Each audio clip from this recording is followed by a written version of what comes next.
نحمد ونصلی علی رسول الکریم اما بعد فاعوذ باللہ من الشیطان الرجیم بسم اللہ الرحمن الرحیم. سورہ آل عمران کی آیت نمبر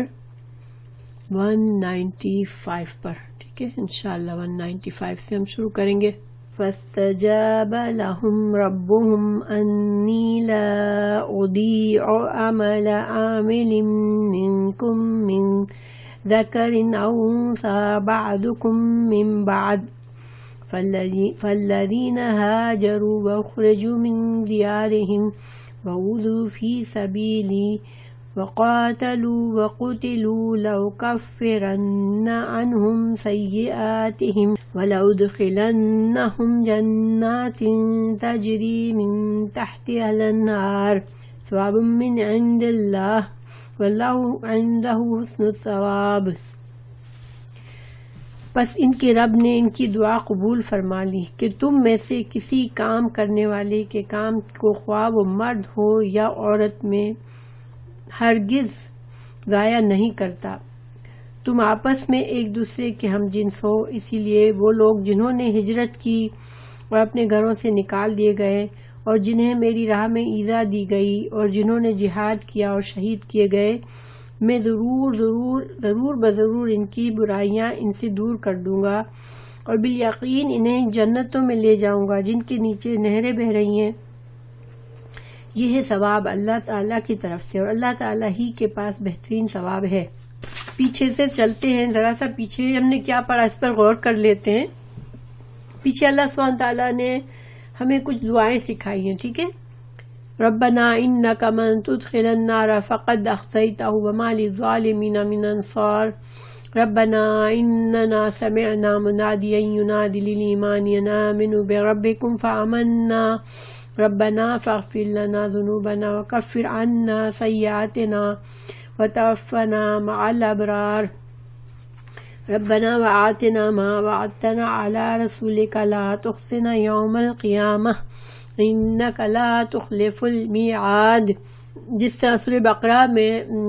آخر میں ہمیں اللہ سبحانہ تعالیٰ نے بہت اچھی دعا سکھائی، اسی طرح سورہ آل عمران بھی دعا پر ختم ہے. تو تھوڑا سا ہم اس پر بات پہلے کر لیتے ہیں. اللہ سبحانہ تعالیٰ ہمیں قرآن میں اللہ سبحانہ تعالیٰ نے ہمیں کافی دعائیں سکھائی ہیں. سبحان اللہ، اللہ تعالیٰ ہمارا خالق ہے. وہ جانتا ہے کہ ہمارے لیے کیا چیزیں اہم ہیں. دنیا میں ہمیں زندگی اللہ نے دی ہے،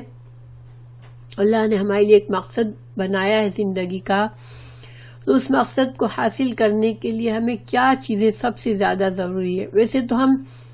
ظاہری بات ہے کہ دنیا بھر کی ہمیں بے شمار ہمارے دل میں خواہشات ہوتی ہے اور ہم ہر وقت اللہ سے مانگتے رہتے ہیں،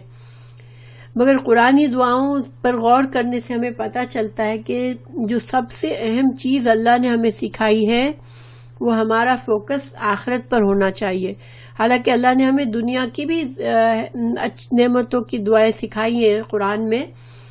لیکن سورہ فاتحہ سے ہی اگر ہم غور کریں تو سب سے پہلے اللہ سبحانہ تعالیٰ نے ہمیں کیا سکھایا کہ اللہ سے اہدنا الصراط المستقیم، یعنی قرآن کے اسٹارٹ میں سورہ فاتحہ جو بہت اہم سورت ہے اس میں ہمیں جو سب سے اہم چیز ہے اس کی دعا کرنا سکھائی اللہ تعالیٰ نے. اللہ تعالیٰ نے سورہ بقرہ میں ہمیں یہ دعا سکھائی تھی، ربنا آتنا فی الدنیا حسنۃ وفی الآخرۃ حسنۃ وقنا عذاب النار. تو اگر ہم اس دعا پر غور کریں، اس میں اللہ تعالیٰ نے ہمیں دنیا کی بھی بھلائی مانگنے کو سکھایا، مگر یہ دعا کے 3 حصے میں بنا دیا اللہ نے کہ ایک حصہ دنیا کی بھلائی مانگنے کے لیے اور 2 حصے آخرت کی بھلائی مانگنے کے لیے کہ اللہ تعالیٰ ربنا آتنا فی الدنیا حسنۃ وفی الآخرۃ حسنۃ وقنا عذاب النار. تو آخرت میں حسنہ مانگنا یہ آخرت کی دعا ہے، پھر وقنا عذاب النار یہ آخرت کی دعا ہے. تو گویا جس دعا میں اللہ نے ہمیں دنیا کی خیر اور بھلائی مانگنے کی سکھایا، اس میں بھی اللہ نے ہمیں 3 حصے اس کے کر دیے کہ ایک حصہ اگر دنیا کی بھلائی ہم مانگ رہے ہیں تو 2 حصے ہم اللہ سے آخرت کی بھلائی مانگ رہے ہیں. اور یہ سب باتیں ہمیں کیا بتا رہی ہیں کہ انسان کا فوکس، مسلمان کا فوکس آخرت پر ہوتا ہے. اس کی ہر دعا میں آخرت کا فائدہ اس کی نظر میں ہوتا ہے. چاہے ہم دنیا کی کوئی دعا مانگیں، ہماری نظر میں آخرت کا فائدہ ہونا چاہیے کہ اس دعا میں میری آخرت کا فائدہ بھی ہو. یعنی دنیا کا فائدہ جب ہم ڈھونڈ رہے ہوں اس میں بھی ہم اس طرح سے دعا مانگیں کہ اللہ جو چیز مجھے ملے، جو چیز میں تجھ سے مانگ رہی ہوں، اس میں میری دنیا کا تو فائدہ ہو لیکن میری آخرت کا بھی نقصان نہ ہو، آخرت کا بھی فائدہ ہو اس میں. تو یہ سب سے اہم بات ہے جو ہمیں یاد رکھنی ہے. دوسرا، کچھ پوائنٹس ہمیں لاسٹ دعاؤں میں ہمیں کچھ باتوں کا پتہ چلتا ہے کہ اللہ سبحانہ تعالیٰ نے ہمیں آیت نمبر 190 میں سکھایا کہ بتایا کہ جو لوگ کائنات پر غور و فکر کرتے ہیں وہ صحیح عقل والے ہوتے ہیں. عقل مند اللہ کے نزدیک کون لوگ ہوتے ہیں؟ جو کہ کائنات کی نشانیوں پر غور و فکر کر کے اللہ کو پہچانتے ہیں. حالانکہ دنیا میں اس کا مطلب یہ کہ دنیا میں جو لوگ دنیا کا بہت سارا علم حاصل کرتے ہیں، بہت ہی عالم فاضل بن جاتے ہیں، دنیا کے لحاظ سے بہت بڑے ان کے پاس ڈگریاں ہو جاتی ہیں، لیکن اگر ان سارے علم کو پا کر بھی اگر ان کو اللہ کی ذات اور اللہ کے وجود سے بالکل ہی کوئی احساس نہیں ہے، ان کو کوئی پہچان نہیں ہے، تو پھر ان کی وہ عقل مند نہیں ہے اللہ کے نزدیک. اللہ کے نزدیک صحیح معنوں میں عقل مند وہ یہ ہے کہ جو دنیا کی کائنات کی نشانیوں میں بھی غور فکر کر کے اللہ کو پہچان لے، اپنے خالق کو پہچان لے. ٹھیک ہے، کیونکہ اللہ تعالیٰ نے فرمایا کہ اولو الالباب جو ہیں وہ غور و فکر کرتے ہیں اور وہ آسمان اور زمین کی چیزوں کو دیکھ کے اپنے ان کے اس اندازے پر پہنچتے ہیں کہ اللہ سبحانہ تعالیٰ نے یہ زبردست کائنات جو بنائی ہے، اتنے با اصول ہے یہ کائنات، اتنی ہم آہنگی سے کائنات کی ہر چیز کام چل رہی ہے. چاہے ہم سورج چاند ستاروں کو دیکھ لیں، چاہے آسمان کو دیکھ لیں، چاہے بارش کے نظام کو دیکھ لیں، چاہے موسم کی تبدیلیوں کو دیکھ لیں، چاہے یعنی کچھ بھی اگر ہم اللہ تعالیٰ نے جو کائنات کا اس زمین کے اوپر غور کر لیں کہ کس طرح سے ہم اس پر چلتے پھرتے ہیں، اور ہمیں سائنسی طور پر پتہ چلتا ہے کہ یہ جو ایک کشش ہوتی ہے زمین کی، وہ ہمیں زمین پر چلنے کے قابل بناتی ہے کہ اس میں ایک خاص تناسب سے وہ کشش ہے. اگر وہ کشش کچھ زیادہ ہوتی تو ہم زمین سے چپک کر رہ جاتے، چل نہ سکتے، اور اگر یہ کم ہوتی تو ہم جس طرح چاند پر انسان اڑ جاتا ہے ہوا میں، اس کو زمین پر رہنے کے لیے اس طرح کے خاص لباس پہننا پڑتا ہے. تو اللہ سبحانہ تعالیٰ کی ان کائنات پر ہم جتنا غور کریں، ایک سادہ سے سادہ انسان ہو یا ایک سائنٹسٹ ہو، اگر اللہ کے نزدیک صحیح عقل مند وہ ہے جو کہ کائنات پر غور کر کے اس کو اندازہ ہوتا ہے کہ جس رب نے یہ کائنات بنائی ہے تو وہ اتنے پراپر اندازے سے، پورے اہتمام سے بنائی ہے، اس رب نے بے مقصد نہیں بنائی ہوگی. کیونکہ ایک با مقصد چیز جو ہے، ایک اصولوں کے تحت بنی ہوئی چیز کا ایک مقصد ہوتا ہے. ایک مٹی کا ڈھیر آپ ہوا چلی اور مٹی کا ڈھیر بن گیا تو وہ جو ہے اس کا کوئی مقصد نہیں ہوتا، اس کو ایک ٹھوکر لگا وہ گر جاتا ہے. لیکن اللہ سبحانہ تعالیٰ نے جو اتنے اہتمام سے اس زندگی کی تمام کائنات کی چیزوں کو بنایا، تو عقل والا سمجھ لیتا ہے کہ نہیں، یہ کائنات خود بخود نہیں بنی ہے، میری اپنی ذات میں اتنی کمپلیکس میری باڈی ہے، میری جسم کے اندر اللہ سبحانہ تعالیٰ نے کیا بہترین انتظام رکھا ہے. ہم ہمارے جسم پر غور کریں، ہمارے ڈائجسٹو سسٹم پر غور کریں، ہمارے دل پر غور کریں، ہمارے رگوں میں جس طرح خون دوڑتا ہے اس پر غور کریں، ہماری آنکھ کی بناوٹ پر غور کریں، ہماری سماعت پر غور کریں، ہمارے دماغ پر غور کریں. تو یہ سب چیزیں اتنی میگنیفیشنٹ، اتنی زیادہ عمدہ اور اعلیٰ طریقے سے بنی ہوئی ہے کہ یہ بے مقصد اور اچانک اتفاقاً بنی ہوئی چیزیں نہیں ہیں. اور جب اگر خالق نے اتنی پراپر اندازوں سے اور حساب کتاب سے چیزیں بنائی ہیں تو پھر ہماری زندگی کا مقصد بھی ہو سکتا ہے. بے مقصد، بے فضول صرف اللہ تعالیٰ نے یہ سب کچھ نہیں بنایا ہے. تو پہلی بات یہ ہے کہ جس شخص کی جو عقل مند ہے اللہ کے نزدیک وہ اس اندازے تک پہنچ جاتا ہے، چاہے اس کو رسولوں کی تعلیمات ملی ہو یا نہ ملی ہو۔ جس خالق نے یہ سب کچھ بنایا ہے، اس کی قدرت، اس کا پاور، اس کی عظمت، اس کی بڑائی اتنی زیادہ ہے کہ ہم اس کو محتاج نہیں سمجھ سکتے کسی بھی چیز کا، کہ مخلوق اس کے آگے جھکے یا مخلوق اس کی بڑائی کو مانے۔ جب کوئی چیز اتنی بڑی ہے دنیا کے لحاظ سے، اگر حالانکہ ہم اللہ کے مقابلے میں کوئی مثال نہیں پیش کر سکتے، لیکن دنیا میں ہی دیکھیں کہ جس انسان کو بہت پاور حاصل ہے، کوئی بڑی مقام پہ پہنچا ہوا ہے، بڑی بادشاہت ہے اس کے پاس، اب اس کے بادشاہت کے اندر کوئی معمولی سی فقیر، کوئی ایک معمولی سا انسان ہے، وہ اس کو عظیم، اس کی عظمت کو، اس کی بڑائی کو تسلیم کرتا ہے نہیں کرتا، اس کو اہمیت دیتا ہے نہیں کرتا، اس سے بادشاہ بے نیاز ہو جاتا ہے، کیونکہ وہ اب اتنے ہائی مقام پر پہنچا ہوا ہے کہ اس کو ایک چھوٹے سے ایک عام، اس کی رعایا کے ایک عام بندے سے اس کی کیا سوچ ہے اس کے بارے میں اس کی پرواہ بھی نہیں ہوتی۔ تو اس خالق کائنات، جو بادشاہ ہے تمام کائنات کا، اگر ہم اس کو پہچانے، اس کے تمام نشانیاں جو اس نے بکھیر کے رکھی ہے ان پر غور و فکر کر کے اس کو پہچانے، اس کی فرما بردار بنے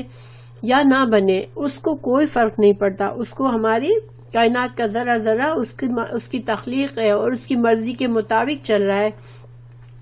ہمیں کائنات کے نظام کو دیکھ کے پتہ چلتا ہے کہ سورج بھی کبھی اللہ کی مرضی کے خلاف نہیں چلتا، ہمیشہ مشرق سے نکلتا ہے، اسی طرح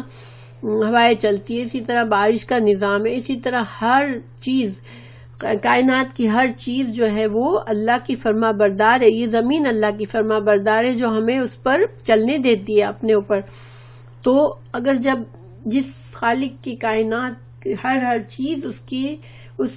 کی حقیقت کو قبول کرتی ہے، اس کے سامنے جھک جاتی ہے، عاجزی سے اس کی فرما برداری پر چل رہی ہے، تو پھر وہ خالق وہ ہمارے لیے محتاج نہیں ہے کہ ہم بندے جس کو اللہ نے اختیار دیا ہے کہ ہم اللہ کے فرما بردار بنے یا نہ بنے، تو اللہ ہماری فرما برداری سے اللہ کی بادشاہت پر کوئی فرق نہیں پڑتا، وہ بے نیاز ہے۔ ہاں، ہم اگر حق کو تسلیم کریں گے تو ہمیں فائدہ کیا ہوگا کہ ہماری عقل سلیم، ہمارے جو اچھی نیچر، جو فطرت اللہ نے ہمارے اندر رکھی ہے، اگر ہم خود بخود غور بھی کر کے اللہ کو پہچاننے کی کوشش کریں گے تو پھر جب انبیاء کرام کے ذریعے اللہ نے جو دین کی ہدایت، شریعت کا علم بھیجا ہے، وہ ہمارے لیے قبول کرنا آسان ہو جائے گا، اور ہمیں اللہ نے جو طریقہ سکھایا، جس راستے پر چل کر ہمیں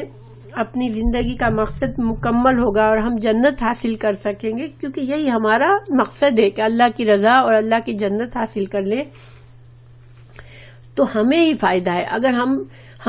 جو ہے اللہ محتاج نہیں ہے، ہم محتاج ہیں کہ ہم اللہ کو پہچانیں، اللہ کی ذات کو تسلیم کریں، اس کے سامنے جھک جائیں، اور پھر اس نے جو شریعت ہمیں بھیجی ہم اس کو قبول کر لیں۔ تیسرا فائدہ ہمیں ان آیات سے، پچھلے سبق کی جو آیات ہیں ان کو آپ لوگ ذرا سا انشاءاللہ ضرور پڑھیے گا غور سے۔ تو تیسرا فائدہ ہمیں یہ حاصل ہوا، انسان کو اللہ نے بنایا ہے تو اس کی صرف ایک جسمانی ضرورت نہیں ہے کہ ہمارے جسم کو محتاج ہے کہ اس کو پراپر غذا ملتی رہے، ہوا ملتی رہے، جب کہیں جا کے ہماری زندگی قائم رہ سکتی ہے، جسمانی زندگی، ورنہ ہمیں موت آ جاتی ہے۔ تو ہماری ایک روحانی زندگی بھی ہے، اور وہ روحانی زندگی کو بھی ہمیں اس کی بھی فکر کرنی ہے، اور اس روحانی زندگی کی غذا اور اس کی نشو و نما اور اس کی صحت کے لیے اللہ نے ہمارے لیے کیا چیز رکھی ہے، جو آسمان سے وحی نازل ہوئی، جس کے ذریعے ہمیں اللہ کی یاد کرنے کا طریقہ آیا، اللہ کی یاد، اللہ کا ذکر، اللہ کی فرما برداری سے ہماری اس روح کو تقویت ملتی ہے، ہماری روحانی زندگی جو ہے وہ اس کو بقا حاصل ہوتی ہے۔ ورنہ انسان کی اگر روح مر گئی تو وہ ایک مردہ ہے، جو جسم ہے صرف، جو چلتا پھرتا ہے۔ ایک جانور اور انسان میں کوئی فرق نہیں ہے۔ جس طرح جانور پیدا ہوتا ہے، کھاتا ہے، پیتا ہے، جہاں جاتا ہے، اپنے آپ کو، اپنی جو نفسانی ضرورتیں ہیں ان کے لحاظ سے ان کو پورا کرتا ہے، بس اور وقت پر مر جاتا ہے. اور دس از اٹ. اس کے لیے نہ اس کو کوئی گہری سوچ و فکر کی ضرورت ہے، نہ اس کو اپنے کانشیس رکھنا ہے کہ مجھے اچھا اخلاق کرنا ہے، مجھے دوسرے جانوروں سے اچھی طرح سے پیش آنا ہے، مجھے دوسروں کے حقوق ادا کرنے ہیں. یہ وہ ان ساری فکروں سے جانور آزاد ہیں. مگر ہم جو ہے انسان، ہم کو ایک روحانی زندگی بھی چاہیے. اگر ہم صرف اپنی روح کو ختم کر دیں گے، روح کی صحت کا خیال نہیں رکھیں گے، تو پھر ہم میں اور جانور میں زیادہ فرق نہیں ہے. تو روح کو زندہ رکھنے کے لیے، چونکہ اللہ نے ہمارے لیے ضرورت رکھ دی ہماری روح کے لیے کہ اس کو زندہ رکھنے کے لیے اللہ کا ذکر ضروری ہے، اللہ کی یاد ضروری ہے. اس لیے اللہ نے ہم پر کوئی پابندی نہیں لگائی کہ چاہے ہم کھڑے ہوئے اللہ کو یاد کریں، بیٹھے ہوئے یاد کریں، لیٹے ہوئے یاد کریں، کسی بھی زندگی کے کوئی کام کر رہے ہیں، بیک آف دا مائنڈ ہمیں پتہ ہے کہ اللہ ہمیں دیکھ رہا ہے، اور ہمیں ہر کام میں ہمیں اللہ کا احساس ہو، اللہ کی یاد ہو. تو یہ اللہ نے ہمارے لیے آسان کر دیا. جب ہمارے اندر غور و فکر سے اللہ کی پہچان آتی ہے، تو پھر ہم اللہ کو جتنا یاد کریں گے، ہماری روح کی غذا وہ ہے، اور ہماری روح جو ہے اتنی زیادہ تر و تازہ ہوگی. اور جتنی روح ہماری تر و تازہ ہوگی، اتنا زیادہ ہم جو ہے اپنے لیے اللہ تعالیٰ نے جو ہمیں روحانی غذا اور جو ہماری آسمان سے وحی کے ذریعے جو علم بھیجا ہے، ہم اس سے زیادہ فائدہ اٹھائیں گے انشاءاللہ. تو اس کے علاوہ ہمیں چوتھی بات یہ پتہ چلتی ہے کہ اللہ کا ذکر جو ہے وہ صرف زبان ہلانا نہیں ہے، سبحان اللہ سبحان اللہ سبحان اللہ، اللہ اکبر اللہ اکبر اللہ اکبر، اور دماغ ہمارا ہر جگہ گھوم رہا ہے، ہمیں کوئی پتہ نہیں کہ ہم کیا بول رہے ہیں. یہ جو ہے ایسا ذکر صرف جو ہے وہ فائدہ نہیں دے گا. بہرحال یہ بھی اچھا ہی ہے، انسان کوئی غلط بات کرنے کے بجائے صرف تسبیح کرتا رہتا ہے، زبان کو اچھی چیزیں استعمال کر رہا ہے، تو فائدہ ہے. مگر اصل فائدہ کیا ہے کہ انسان اپنے زندہ دل ہو کر، انسان کا قلب حاضر ہو، اور انسان اس طرح سے اللہ کے ذکر اور اللہ کی یاد کرے کہ اس پر غور و فکر کرے، کائنات پر غور و فکر کرے، قرآن کی آیات پر غور و فکر کرے، جو اللہ تعالیٰ نے جو حق کی باتیں ہمیں بتائی ہیں. ہمارا سینہ اللہ سبحانہ تعالیٰ پھر کھول دیتا ہے اگر ہم جو ہے غور و فکر کرتے ہیں قرآن میں بھی، قرآن کی آیات میں، کائنات کی آیات میں، اور ہم اس میں مقصد ڈھونڈتے ہیں، اللہ سبحانہ تعالیٰ کی قدرت کو سمجھتے ہیں، اللہ کی صفات کی ہمیں اندازہ ہوتا ہے. تو یہ چیزیں انشاءاللہ ہمارے سینے کو ہمیں تیار کر دیتی ہیں کہ ہم پھر جیسے ہی ہمیں دین کا علم ہمارے اندر آئے، تو ہم پوری طرح سے اس کو حاضر قلب کے ساتھ اس کو لیں، اور پھر اس کو اپنے عمل میں لا سکیں انشاءاللہ. پھر پانچواں فائدہ یہ ہے کہ جب ایک انسان بالکل اپنے حاضر قلب نہیں ہوتا، اس کو غور و فکر کی عادت نہیں ہوتی کہ اللہ کی طرف بارے میں سوچے، کائنات پر نظر ڈالے اور غور و فکر کرے، اور انسان ان چیزوں کا عادی نہیں ہوتا اگر، تو اسے کوئی مقصد سمجھ نہیں آتا اپنی زندگی کا. لیکن جو انسان ان چیزوں پر غور و فکر کرتے ہیں، تو ان کو فائدہ کیا ہوتا ہے کہ ان کو مقصد نظر آتا ہے، ان کو یہ احساس ہوتا ہے کہ سبحان اللہ، یہ سب کچھ اللہ نے بنایا، یہ مجھے بنایا، اتنے انسان کو اللہ نے بڑا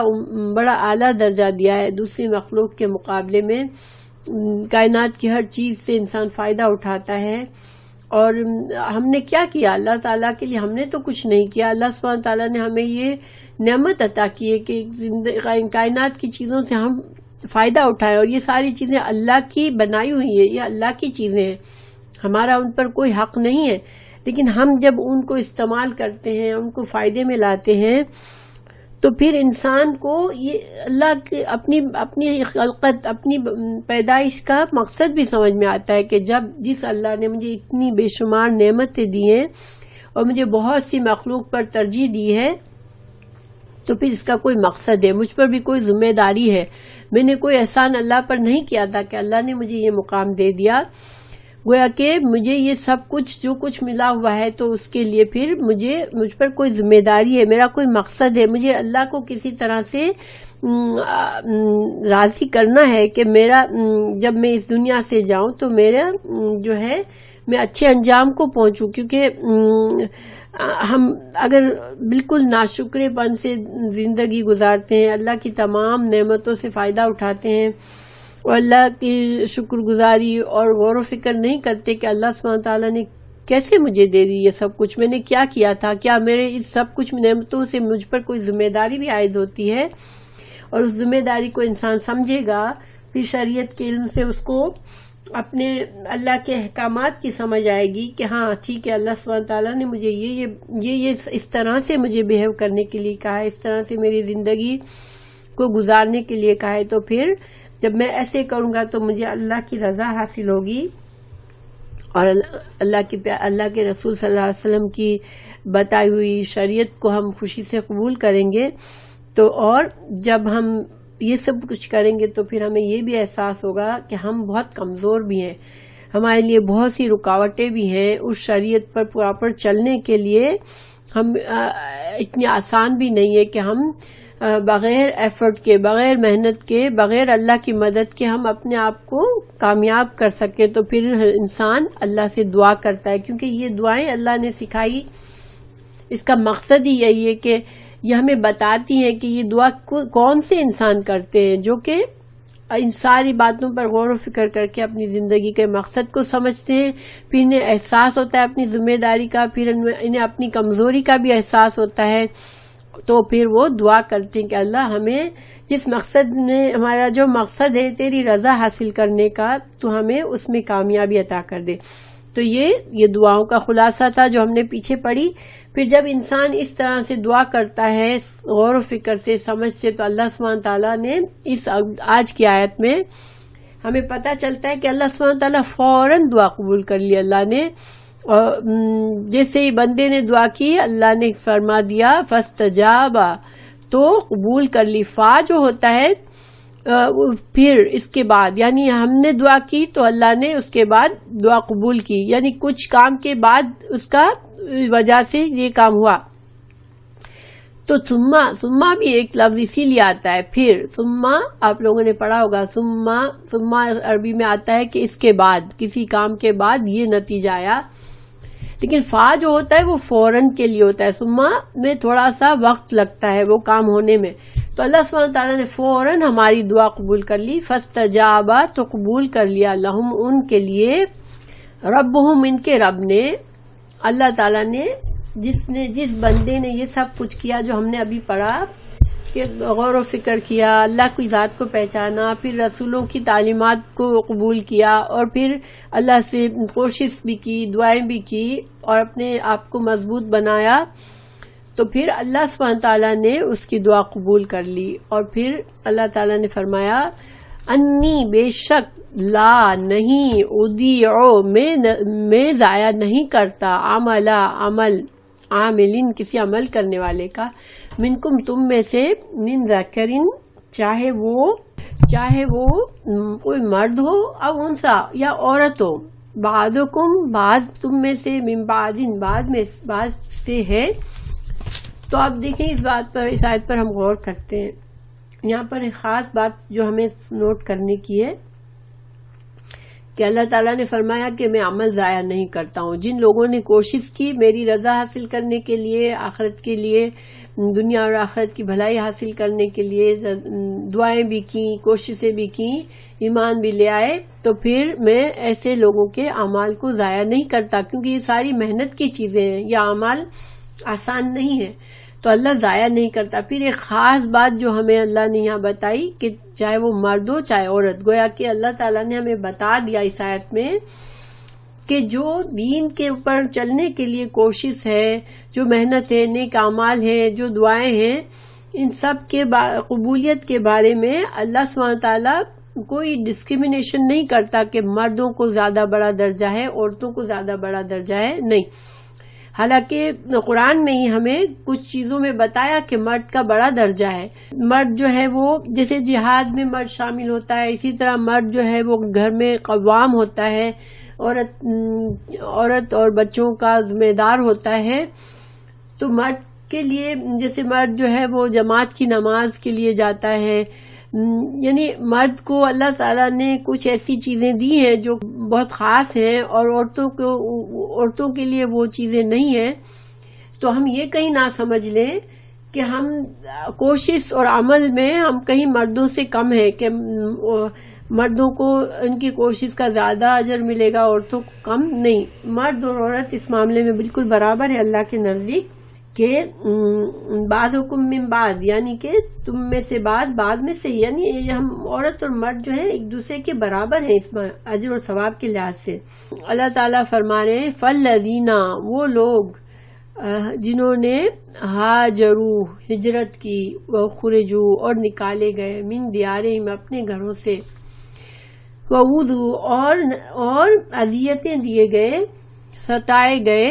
فی سبیل اللہ، اللہ کی راہ میں، وقاتلوا، اور انہوں نے جنگیں کی، اور قتلوا، اور انہوں نے ان کو قتل بھی کیا گیا، مارے بھی گئے.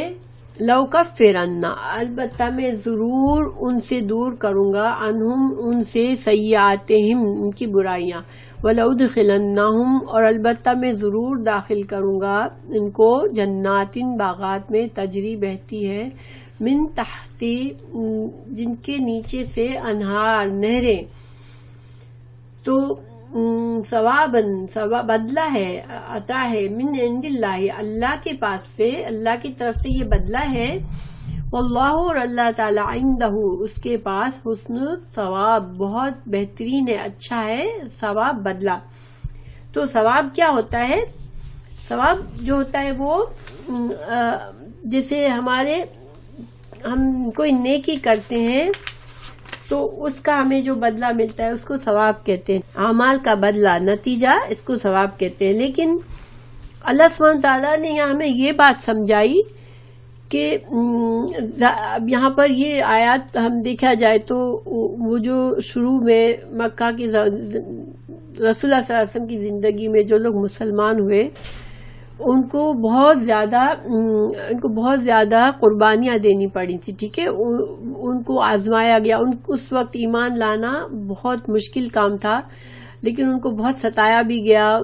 کافروں نے ان کو بہت ان پر ظلم بھی ڈھائے، اور انہوں نے ان کو شہید بھی کیا، ان کو جنگیں بھی کرنی پڑی، جہاد بھی کرنا پڑا. اور آج بھی دیکھیں جہاں جہاں مسلمان تکلیف میں ہے، پریشانی میں ہے، وہ بہت بڑی بڑی آزمائشوں سے گزر رہے صرف اپنے دین پر قائم رہنے کے لیے. حالانکہ وہ کیا چاہتے تھے؟ وہ دوسروں کو تکلیف تو نہیں دینا چاہ رہے تھے، وہ تو صرف اپنے دین پر قائم رہنا چاہتے تھے. اس کے لیے لوگوں نے انہیں تکلیفیں دی. تو اللہ سبحانہ تعالیٰ نے کہا کہ ان کی جو بھی انہوں نے اعمال کیے، جو تکلیفیں کی، جو قربانیاں دی، وہ ضائع نہیں ہوگی، اللہ ان کا بدلہ دے گا. لیکن دیکھیں اللہ سبحانہ تعالیٰ جو آخرت میں ہمارے لیے جو کچھ اچھا بدلہ رکھا ہے ہمارے اعمال کا، وہ اتنا ہی نہیں ہے جتنے ہمارے اعمال ہیں. کیونکہ عام حالات میں بھی دیکھیں جب ہم ایک نیکی کرتے ہیں تو اس کا 10 گنا ثواب ملتا ہے منیمم. ایک صدقہ کرتے ہیں، ایک نماز پڑھتے ہیں تو ان کا 10 کا ثواب ملتا ہے. جیسے مثال کے طور پر ہم 5 نمازیں پڑھتے ہیں تو 50 کا ثواب دیتا ہے اللہ، اور صدقہ کرتے ہیں تو اس کا بھی 10 گنا ثواب ہوتا ہے. لیکن اللہ تعالیٰ 10 گنا تو منیمم ہے، اس سے کئی گنا زیادہ دیتا ہے. تو اللہ تعالیٰ نے فرمایا کہ اللہ کے پاس اچھا بدلہ ہے، حسن ثواب ہے، یعنی کہ صرف برابر کا معاملہ نہیں ہے. جب ہم نیکیاں کرتے ہیں تو اللہ سبحانہ تعالیٰ جو ثواب، جو بدلہ دے گا وہ بہترین بدلہ ہوگا، وہ کئی گنا زیادہ کر کے اللہ دے گا. پھر اللہ تعالیٰ نے فرمایا لا یغرنک، نہ ہرگز نہ دھوکہ دے تم کو، تقلب، چلنا پھرنا، الذین، ان لوگوں کو، کفروا، جنہوں نے کفر کیا، فی البلاد، ملکوں میں، شہروں میں. اب دیکھیں اللہ تعالیٰ نے دنیا میں جو لوگ اللہ سے نہیں ڈرتے، اللہ کو نہیں پہچانتے، وہ عام طور پر جو ہے وہ بڑے فخر میں مبتلا ہوتے ہیں. جس طرح سے مکہ میں جو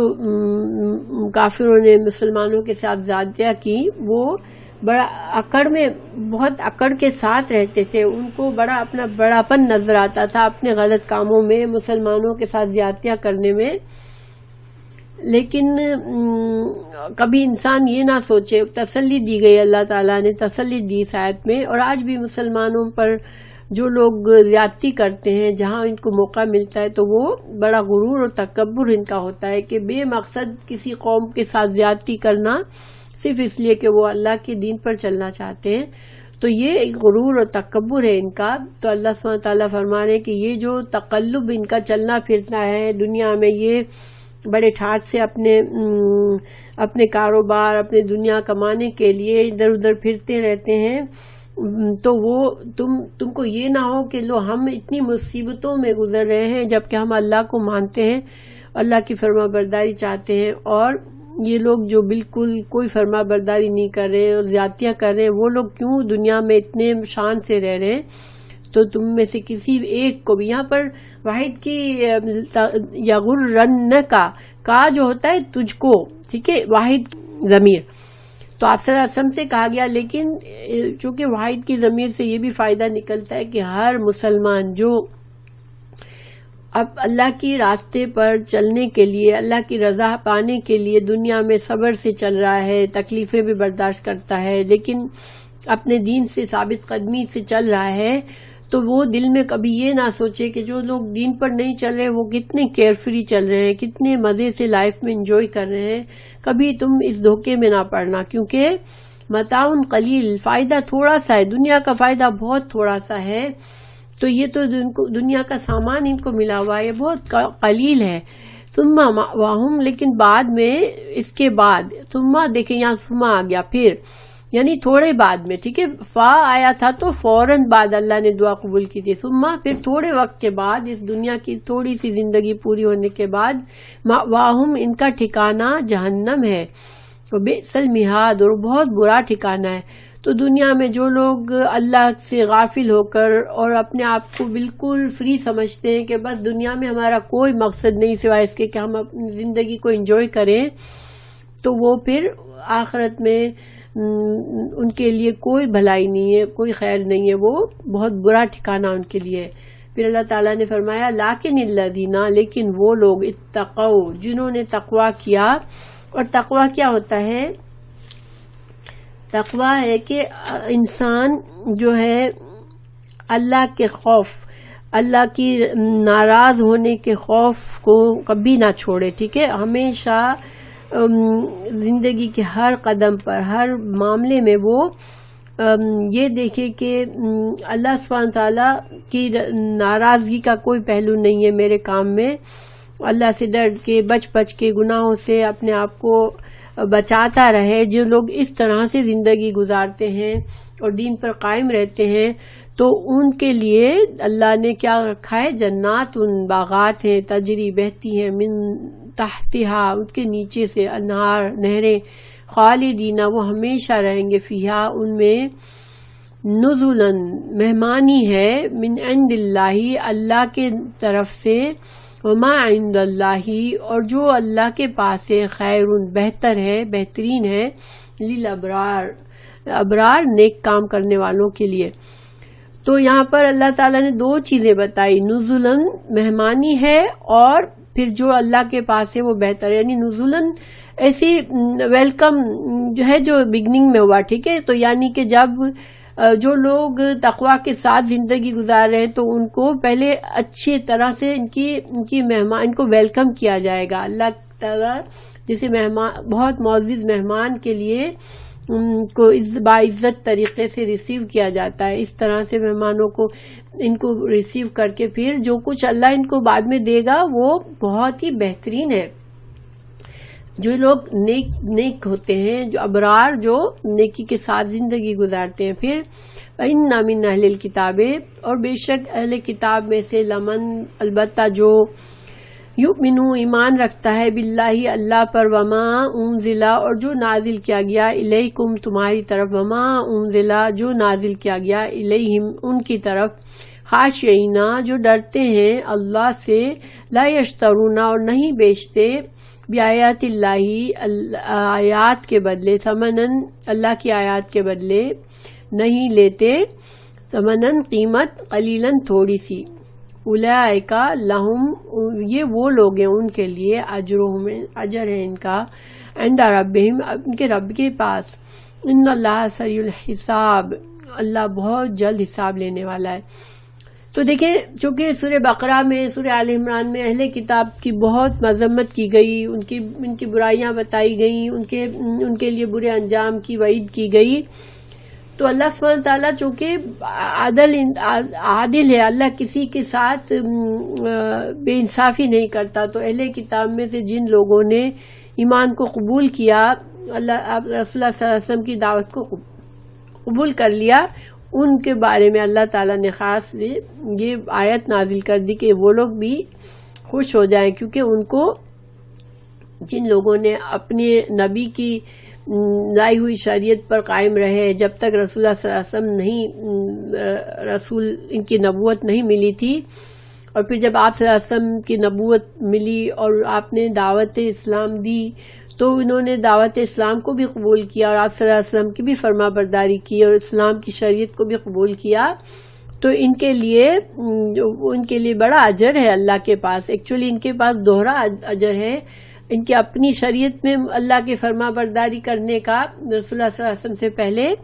اور اب رسول اللہ صلی اللہ علیہ وسلم کو مان کر اسلام کی شریعت کو قبول کرنے کا ان کو دوہرا اجر ملے گا، کیونکہ انہوں نے جس طرح سے دوسرے اہل کتاب نے دنیا کے تھوڑے فائدے کے لیے اللہ کی کتاب تورات اور انجیل میں تبدیلیاں کی اور رسول اللہ صلی اللہ علیہ وسلم کو پہچان کر بھی نہ پہچانا، تو اگر ایسے کام ان لوگوں نے نہیں کیے اور جنہوں نے قبول کر لیا آپ صلی اللہ علیہ وسلم کو، تو پھر ان کے لیے بڑا اجر و ثواب ہے، ان کا اللہ تعالیٰ بہت جلد حساب لینے والا ہے۔ یعنی کہ ایسے لوگ یہ نہ سمجھے کہ ہمارے لیے تو ہم نے دنیا کی بڑی مشکل اٹھا لی مسلمان ہو کر، کیونکہ اسلام میں آ کر بڑی قربانیاں دینی پڑی ان کو، تو اللہ تعالیٰ نے ان کو تسلی دی کہ بہت جلد تمہارا حساب ہوگا اللہ کے پاس اور تم کو بہت جلد اچھا اجر ملے گا۔ پھر اللہ تعالیٰ نے یہ آخری آیت ہے، یا ایھا الذین آمنوا اے لوگو جو ایمان لائے ہو، اصبروا صبر کرو، تو یہاں پر صبر سے مطلب ہر حال میں اپنے دین پر ثابت قدمی سے جمے رہو، چاہے حالات مشکل ہے چاہے آسان ہے، تم اپنے آپ کو دین پر استقامت کرو، وصابروا اور صبر کے ساتھ جو اسلام کے خلاف تم پر جو لوگ تمہارے ساتھ زیادتیاں کر رہے ہیں، جو تم سے قتال کرتے ہیں، جو تمہارے لیے مشکلات پیدا کرتے ہیں، تو تم صبر کرو، اور صبر کے ساتھ یعنی کہ ان مشکلوں اور ان پریشانیوں کا مقابلہ کرتے رہو، اور ایک دوسرے کو بھی، تمام مسلمان ایک دوسرے کو اس صبر کی تلقین بھی کرے، اس نیکی کے کام میں جوڑ کے رکھے، ورابطوا اور تیار رہو، آمادہ رہو۔ تو لفظ رابطہ جو ہے تو اس کا ایک معنی یہ ہے کہ جسے مورچے پر کس طرح سے انسان جمع ہوا ہوتا ہے دشمن سے مقابلہ کرنے کے لیے، ٹھیک ہے، اور دوسرا معنی یہ ہے کہ ایک نماز کے بعد انسان دوسری نماز کا انتظار کر رہا ہو، دوسری نماز سے غافل نہیں، بلکہ ایک نماز پوری ہوئی تو اب دوسری نماز کی فکر میں لگا ہوا ہے، تو یہ بھی مرابطہ ہے، اور دشمن کے مقابلے میں سرحد پر جم کے رہنا، اور دشمن سے، اسلام کے دشمنوں سے غافل نہ رہنا اور تیار رہنا، تو وہ بھی مرابطہ ہے۔ اور ایک حدیث ہے کہ حدیث میں فضیلت آئی ہے کہ صحیح بخاری میں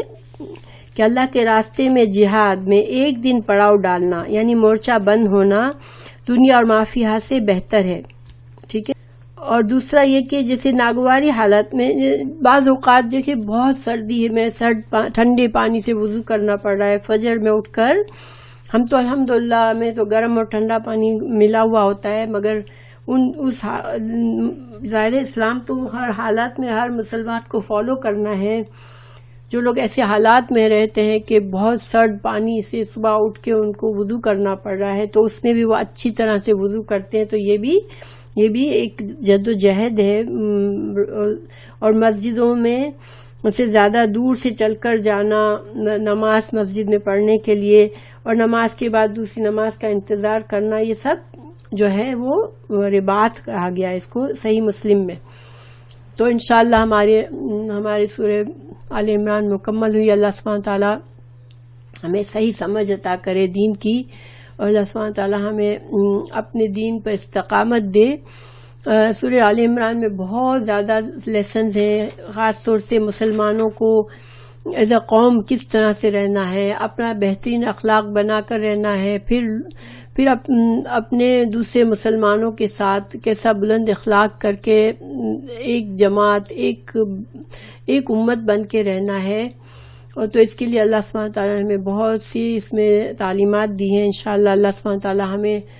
انڈیویجول لیول پر بھی اور ایز اے مسلمان امہ بھی ہمیں اللہ سبحانہ تعالیٰ توفیق دے کہ ہم